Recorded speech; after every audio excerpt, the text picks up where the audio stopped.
Hello students, let's read the question. Three forces are acting on a body. In which of the following option can the body be in equilibrium? Okay. So हमें question में क्या देखा है कि body पे तीन forces act कर रहे हैं.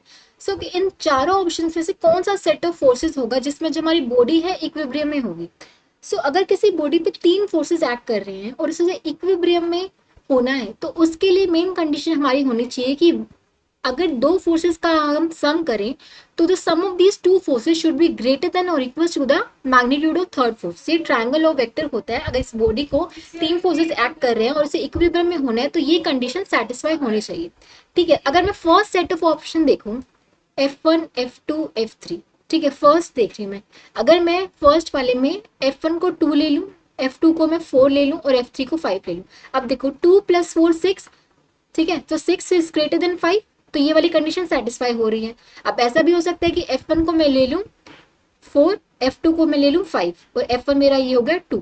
तो 4 + 5 9 हो गया. 9 इज ग्रेटर देन 2. तब भी कंडीशन सेटिस्फाई हो रही है. या फिर मैं F1 को ले लूँ 2 और F3 को ले लूँ 5. तो 2 + 5 और हमारा जो F3 है उसको मैं 4 ले. तो इस केस में भी 7 इज ग्रेटर देन 4. तो तीनों केसेस में हमारी कंडीशन सेटिस्फाई हो रही है. तो 2 और 4 5 ये तीनों जो सेट हैं हमेशा ये कंडीशन सेटिस्फाई करेंगे. F1 + F2 will be greater then F3. ये वाली कंडीशन में सेटिस्फाई करेगी. तो ये वाले हो सकता है कि जब ये तीनों फोर्सेस एक्ट कर रहे हो तो हमारी बॉडी इक्विलिब्रियम में हो. ठीक है. अगर मैं सेकंड सेट ऑफ फोर्सेस देखती हूँ, सेकंड वाले देखती हूँ. ठीक है. F1 F2 F3. सेकंड में क्या है 1 2 3. ठीक है. अब इसमें देखो 1 2 3. अब इन दोनों का मैं सम करूँ तो 3 आएगा. 3 इज इक्वल्स टू 3. तो ये वाली कंडीशन सेटिस्फाई हो रही है, इक्वल हो रहे हैं इस केस में. ठीक है.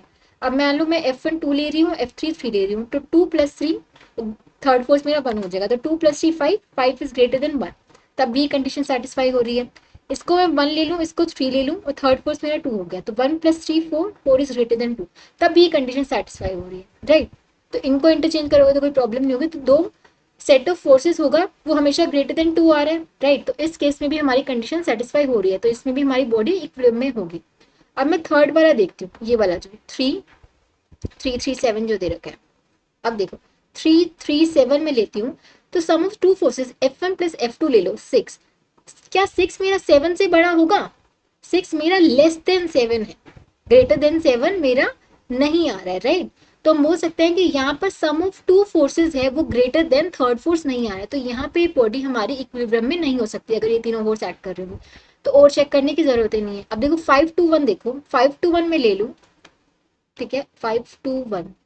ठीक है. अगर मेरा एक फोर्स 5 है, दूसरा 2 है, तीसरा 1 है. तो इस केस में 5 + 2 7 इज ग्रेटर देन 1. ठीक है. ये वाली कंडीशन सेटिस्फाई होगी. लेकिन मान लो मेरा एक फोर्स 2 है, दूसरा 1 है और तीसरा फोर्स मेरा 5 है. तो इस केस में अगर मैं 2 + 1 3 करती हूँ तो 3 इज नॉट ग्रेटर देन 5. तो इस वाले केस में अगर मेरा F1 2 है, F2 1 है और F3 5 है तब हमारा 2 + 1 3 इज नॉट ग्रेटर देन 5. तो ये वाली कंडीशन इसमें भी सेटिस्फाई नहीं होगी. तो बॉडी हमारी इक्विलिब्रियम में नहीं होगी. ठीक है. तो फोर्थ भी सेटिस्फाई नहीं कर रहे हैं. Only first and second option में हमारे ये वाली कंडीशन हमेशा सेटिस्फाई हो रही है. हम बोल सकते हैं कि option 1 and 2 both are correct answers. I hope आप सबको समझ आया होगा. Thank you so much.